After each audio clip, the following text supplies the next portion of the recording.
Aujourd'hui, nous allons tenir la première section de coaching qui est portée sur la cartographie de la CV et du PEA. Et depuis un certain temps, avec l'intervention du projet ToScale, nous avons mis en place le PEA Mono Ananas, constitué de différents acteurs.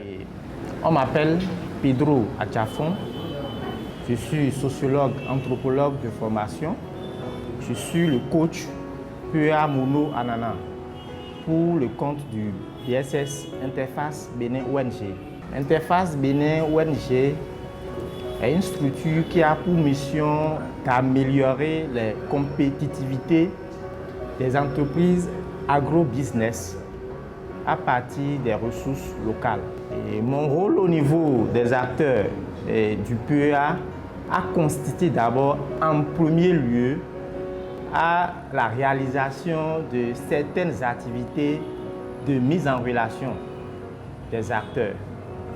Et en deuxième lieu, mon rôle aussi a consisté à mener des activités de renforcement des capacités des acteurs en termes de partenariat et en termes de développement, promotion des produits au niveau du PEA.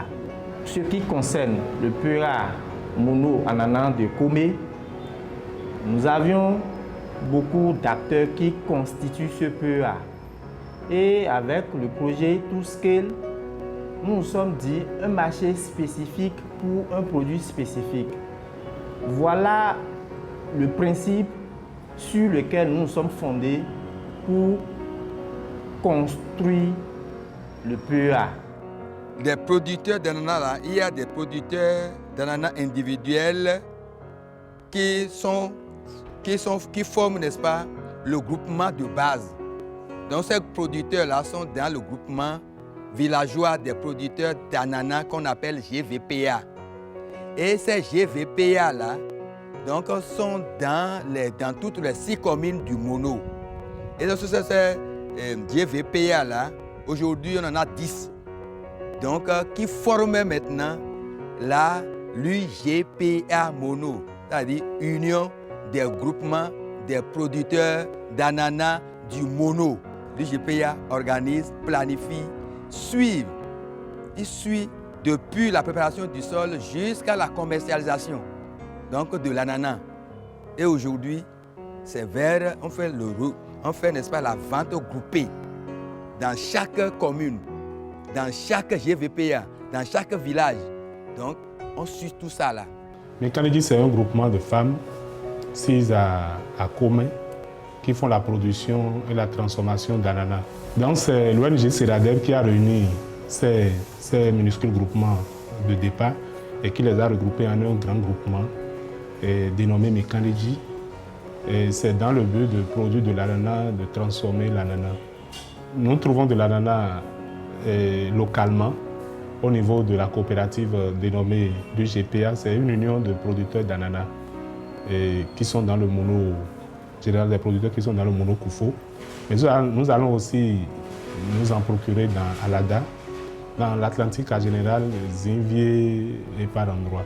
Le jus d'ananas se vend au restaurant, au supermarché, il y a les marquis, il y a les hôtels et quelques détaillants qui prennent. Et nous amenons aussi à l'extérieur du pays. Il y a le marché du Togo, il y a le marché du Niger et il y a le Burkina qui dessert le Mali. Seradeb, c'est une ONG qui suscite des groupements, c'est-à-dire dans son cadre de recherche, il crée des groupements avec des entités pour permettre le développement. Mekanedi étant né de Seradeb, Seradeb continue d'assister Mekanedi en conseil technique, c'est-à-dire que c'est un appui technique que nous faisons. Nous n'avons plus autre relation avec Mekanedi en dehors de l'appui technique, appui conseil. Pour atteindre les objectifs fixés par le PEA à travers le projet ToScale, nous nous sommes dit qu'il faut avoir des séances de coaching. Et ces séances de coaching se réalisent chaque fois après une formation. Maintenant, au cours de cette séance, nous réunissions les acteurs clés. Et ces acteurs clés qui sont représentés là, nous réfléchissons ensemble avec eux. Nous suscitons la réflexion et les réponses aux problèmes. Nous suscitons ces réponses-là et c'est les acteurs même qui proposent les réponses aux problèmes. Donc, les différentes formations qu'on a reçues par le traîneur nous a permis quand même de mieux jouer ce rôle-là auprès des différents acteurs du PEA. Nous allons aujourd'hui parler des différents acteurs que vous êtes. Nous allons aussi faire la cartographie de ces acteurs-là.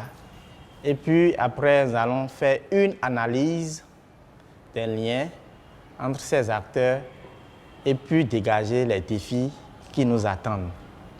Donc voilà ce que nous allons faire aujourd'hui à notre première session de coaching. Donc au fait, ce premier exercice, c'est pour nous habituer à faire la cartographie. Et quand il y aura peut-être évolution du PEA, on peut toujours actualiser cette cartographie-là. Et sans moi, vous pouvez le faire parce qu'on va apprendre à faire la cartographie ensemble maintenant. Et pour le faire, je vous ai dit, il faut toujours voir le produit spécifique pour ce marché spécifique. Et à partir du produit fini, vous allez voir les différents acteurs, les acteurs directs et les acteurs indirects. Nous allons commencer par lister les acteurs directs de la chaîne de valeur. Donc, les acteurs directs. Au niveau des acteurs directs, nous avions dit qu'il faut voir les acteurs depuis la fourniture d'intrants jusqu'à la consommation. Et ceci étant, qui peut me dire en amont comme en aval, on ne va pas tenir compte de l'ordre, mais qui peut me dire au moins ces acteurs-là? On va voir les rejets. Je vais mettre les producteurs. Il y a les transporteurs. Les transporteurs apportent un service. Ils n'ont pas le produit. C'est-à-dire qu'on parle... Oui, voilà, merci. Parce que on peut aussi définir comme acteur direct celui qui, à un moment T, détient le produit. Celui qui, à un moment T, a le produit. Quand on prend les producteurs, à un moment donné, c'est eux, c'est leur produit. Mais quand ils commercialisent le produit, ça ne les appartient plus. Mais l'action, le service des transporteurs, là, c'est plutôt une prestation. Jean, ça peut aller? Qui manque? Qui manque? Les fournisseurs d'intrants.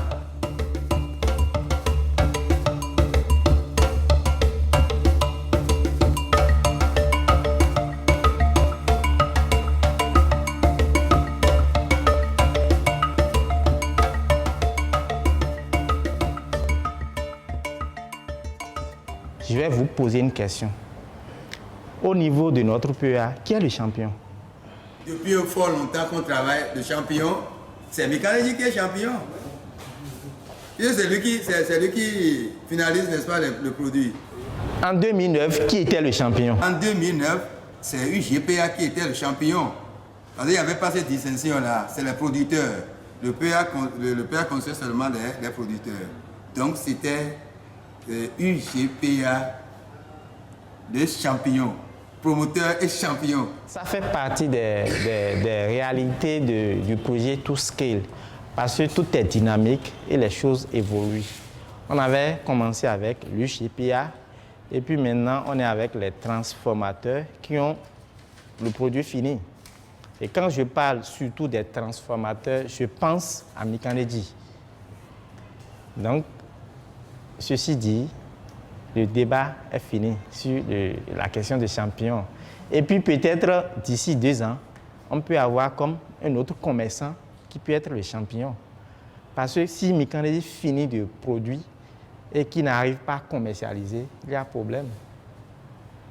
Donc dans l'approche case, tout ce qu'il appuie le champion pour entraîner les autres. Donc c'est pourquoi on lui donne le nom de champion. Donc le champion est appuyé, de même que les autres producteurs, de même que les autres acteurs.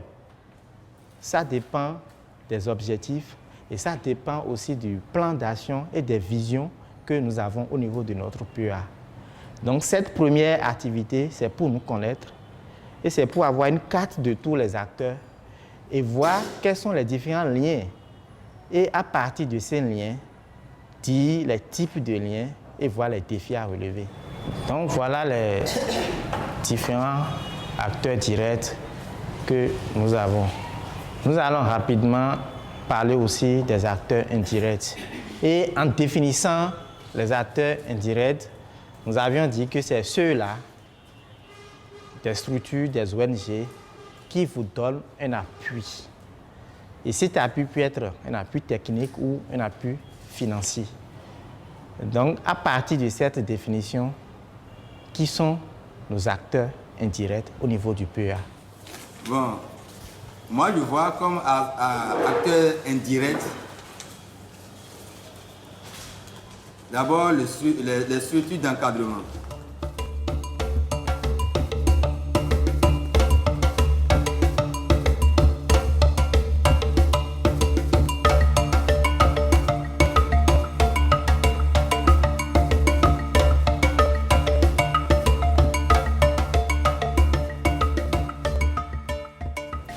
Et nous venons de lister les différents acteurs. Et maintenant, nous allons réaliser la cartographie. Et pour réaliser la cartographie, nous avons besoin de petites cartes. Et c'est sur ces petites cartes-là que nous allons inscrire le nom des acteurs, des différents acteurs. Et après ça, nous allons maintenant relier par les flèches le lien, les relations entre ces acteurs-là. Mais avant de faire ce travail-là, il est important de nous rappeler que la cartographie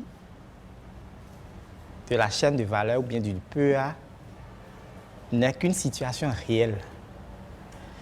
Et cette situation réelle, c'est ça qui va nous amener à nous présenter les faits tels que les faits se présentent.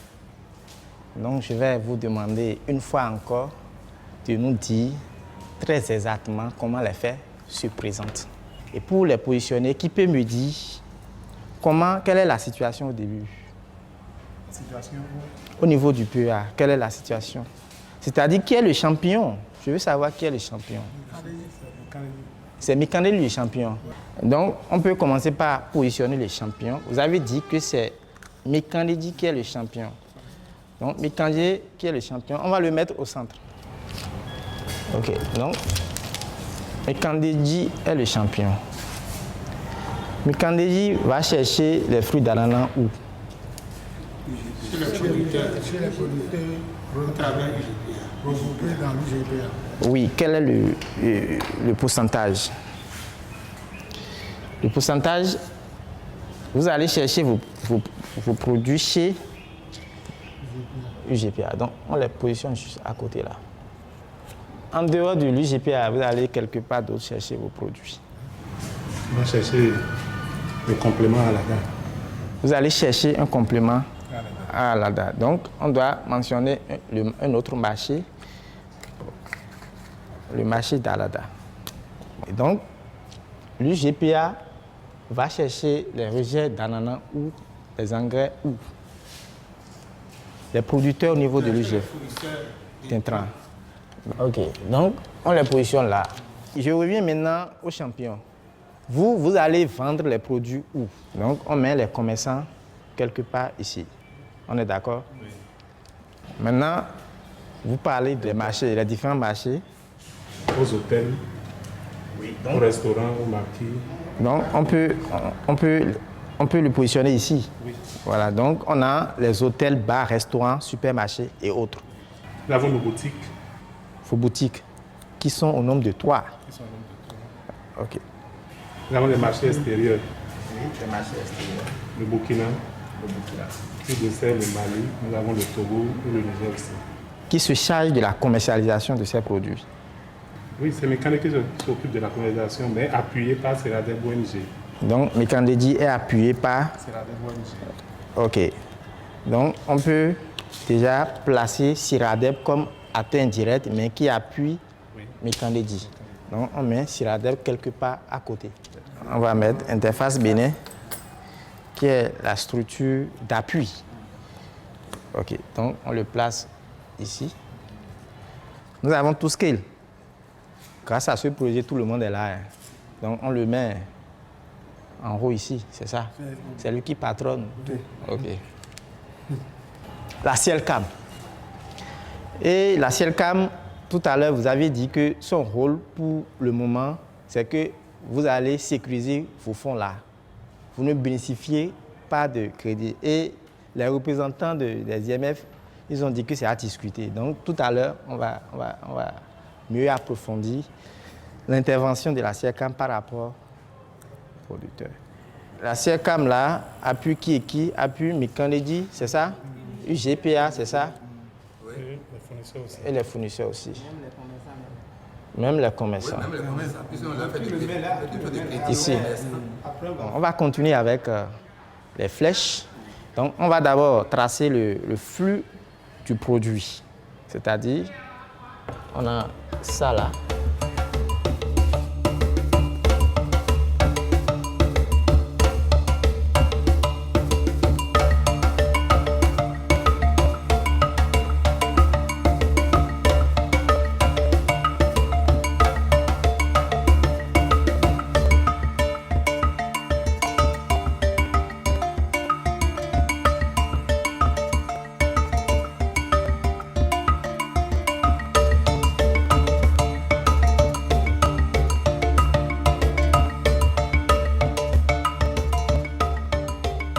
Avec le mapping. Maintenant, nous allons faire une analyse fonctionnelle et organisationnelle. Envers Mikandedi, là, vous jouez quel rôle? Quel est votre rôle? D'ici à ici, là, qu'est-ce que UGPA fait? Il y a l'UGPA qui joue, qui vend, n'est-ce pas, à Mikandedi. Est-ce que vous savez déjà la disponibilité, la quantité chaque année, là, que UGPA peut mettre à la disposition de Mikandedi? Ça dépend de leur planification. S'ils nous communiquent rapidement, comme ils sont en train de le faire, la quantité, on est capable, puisque aujourd'hui, il y a près de 45 hectares d'ananas maintenant qui sont là. Donc ça veut dire qu'on peut facilement quand même leur fournir la quantité. Quelle est la quantité, disons, livrée par ces acteurs-là? Est-ce que c'est une quantité suffisante? Ce n'est pas une quantité totalement suffisante parce qu'on va en chercher ailleurs. Mais ce qu'ils font, c'est déjà bon. Et pour les choses à venir, ils vont pouvoir combler nos attentes. La fourniture est aussi aisée de telle sorte qu'il n'y a pas eu d'accrochage pour qu'on trouve un terrain d'entente. C'est d'abord un défi qui doit exister, on va chercher à tourner autour pour chercher une solution. C'est planifié. C'est planifié, parce que c'est planifié depuis l'hormonage. Là, on fait une programmation nette, on les informe et regroupe leurs produits et ils nous acheminent. Donc, vous allez nous aider à bien clarifier, c'est-à-dire les modalités de livraison ici, là. Est-ce que c'est ça aujourd'hui? Nous sommes déjà dans l'analyse organisationnelle et fonctionnelle des relations. Est-ce que c'est ça là? Est-ce que c'est les modalités là qui font que ils n'arrivent pas à donner toute leur production ou bien c'est autre chose?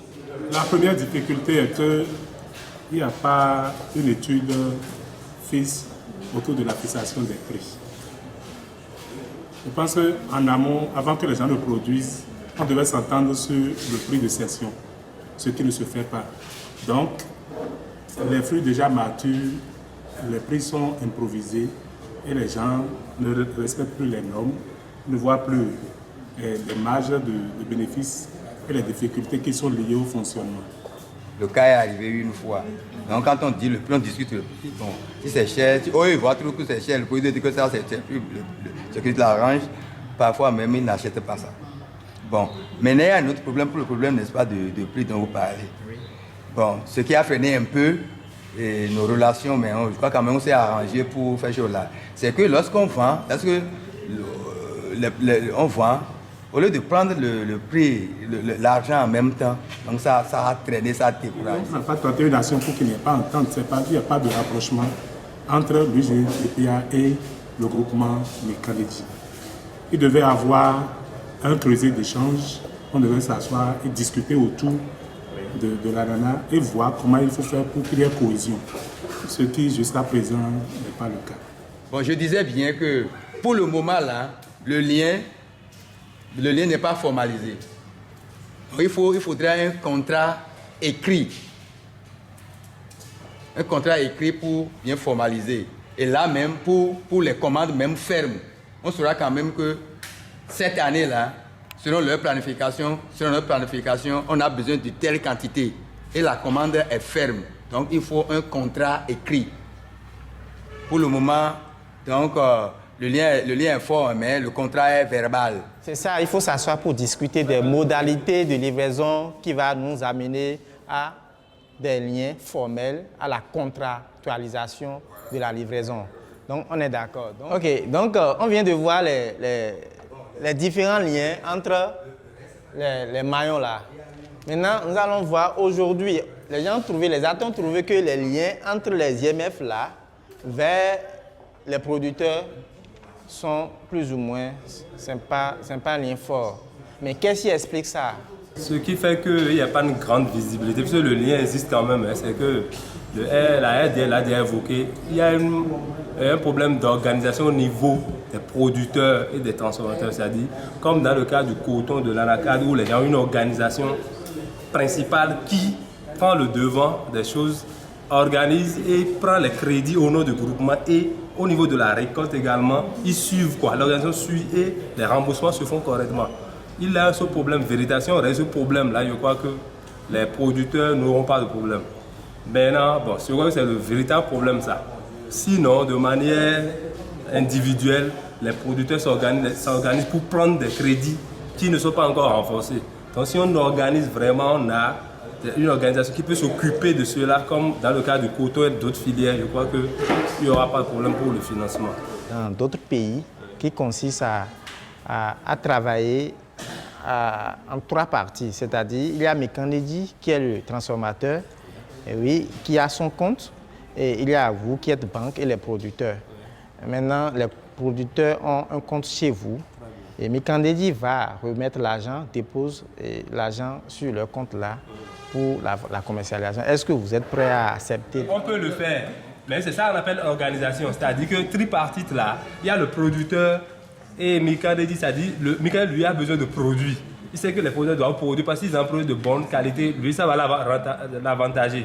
Donc si on met ça en place, ce circuit, ça nous aide parce que nous on sait que le producteur a son compte chez nous, Mikandéji également. Donc lorsque nous on avance de l'argent à Mikandéji, lorsque la position sera bonne, quand on va payer Mikandéji, nous on va pouvoir rembourser nos crédits sans problème. Ça veut dire que c'est un bon arrangement quoi. C'est un bon, on ne va pas trop se gêner avant de recevoir les fruits liés à la production. Alors que ce qui se faisait avant, c'est que le producteur, même à l'argent, il peut faire ce qu'il veut d'abord avant de penser aux créanciers. Donc je crois que c'est bon. S'il y a quelque chose organisé bien, comme ça va nous permettre d'évoluer, il n'y a pas de problème. Okay, donc je disais que de tous les commentaires, de toute l'analyse qui a été faite ici, il se dégage quand même des problèmes au niveau du PEA. Et les problèmes principaux dégagés, c'est qu'au niveau de UGPA et de Mikandéji, il n'y a pas une organisation autour de la livraison. Donc, ce qui veut dire que le premier défi à relever, c'est d'aller à une relation, à une livraison beaucoup plus formelle, à la contractualisation de la livraison. Donc, en dehors de ces deux acteurs, nous avons aussi parlé du défi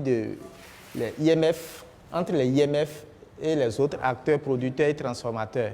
Et il se trouve que les producteurs sont moins organisés, les transformateurs sont moins organisés. Donc, il faut bien les organiser et pour pouvoir aussi avoir plus d'appui financier au niveau de ces IMF. Et je pense qu'il y aura d'autres séances de réflexion, d'information, de sensibilisation sur ces deux grandes questions. Et c'est à l'issue de ces séances qu'on pourra s'asseoir et qu'on pourra vraiment mettre en marche certaines actions de coordination.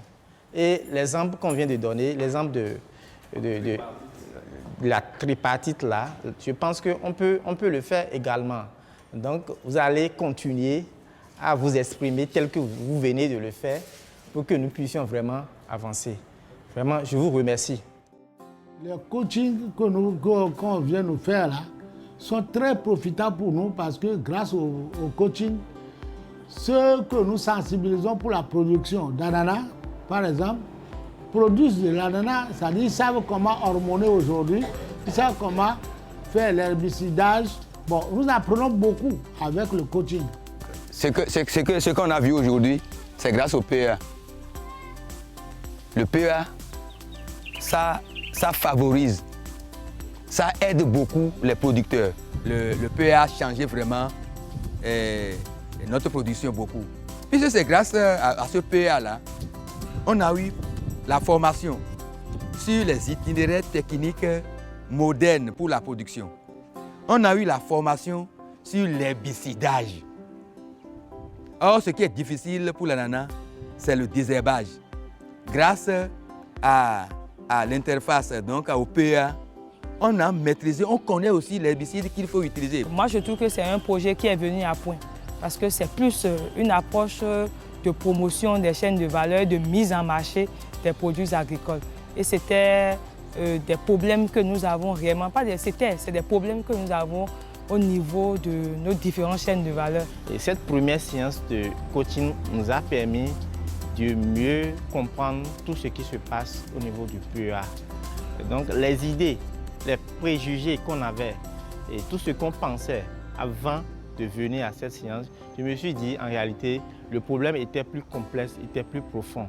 Donc l'activité de cartographie, c'est ça réellement qui nous a permis de déceler les difficultés qui sont liées et les difficultés auxquelles les acteurs font face. Je recommande cette approche-là à d'autres PEA parce que d'abord, tu sais, au niveau de notre PEA, les producteurs étaient là mais ils n'avaient pas le marché, alors que le marché était à côté. Donc grâce à tout ce qu'ils projettent, on a pu vraiment aider ces producteurs-là à avoir un marché. Et le marché, c'est Mikanedi, qui arrive à consommer la totalité de leur production et qui en veut en plus. Donc, ce qui demande maintenant un travail supplémentaire aux producteurs. Le producteur qui, entre-temps, avait pensé que je n'allais pas beaucoup produire parce que même si je produisais beaucoup, je n'avais pas personne, j'avais personne à prendre notre produit. Donc, voilà un peu tout ce qu'elle a fait, tout ce qu'elle a pu vraiment mettre ces producteurs-là au contact de leur marché. Nous allons aborder maintenant notre expérience avec ce PEA qui a démarré il y a un moment, qui a fait son petit bonhomme de chemin. Et avec le temps, nous avions tiré quelques leçons. Les acteurs du PEA veulent toujours nous servir ce qu'ils pensent être intéressant pour nous. Même si ce n'est pas complètement la vérité, ils veulent nous donner une version des faits qu'ils pensent nous satisfaire. Ce qui n'est pas l'objectif de notre démarche. L'objectif de notre démarche, c'est de capter la réalité du PEA pour pouvoir faire des conseils et aller dans le bon sens. Comme exemple, nous sommes venus plusieurs fois dans ce PEA, mais les informations reçues ont souvent divergé. Ces informations sont allées souvent dans le sens de satisfaire nous intervenants et non de nous donner la réalité du terrain. Cette réalité du terrain ne peut pas être cernée en un petit temps. Le coach se rapproche vraiment des acteurs pour capter cette réalité. Les acteurs peuvent lui servir facilement ce qu'ils pensent être intéressant pour le projet. Donc il a besoin d'aller en profondeur dans les choses, il a besoin de faire des analyses simples, de faire des croisements simples pour vraiment dégager la vérité. De petites techniques de triangulation, de petites techniques d'ordre de grandeur lui permettent de capter la réalité du terrain. Donc sur ce, nous tirons la leçon qu'avec un PEA, ce n'est pas évident de tout cerner, mais il faut d'abord faire une bonne investigation pour aller en profondeur. Il faut vraiment cerner les acteurs, capter le rôle de chacun de ces acteurs pour pouvoir faire une cartographie fiable. Parce que si la cartographie est ratée, nous avons l'impression de travailler avec un PEA modèle alors que la réalité est ailleurs. Mais si la cartographie est bien cernée avec des acteurs réels, dans leur rôle réel, dans les pourcentages d'actions qu'ils ont les uns avec les autres, dans la vérité des relations que les acteurs ont les uns avec les autres, je crois que nous pouvons identifier le vrai nœud du développement de chaque PEA pour pouvoir l'accompagner comme il le faut.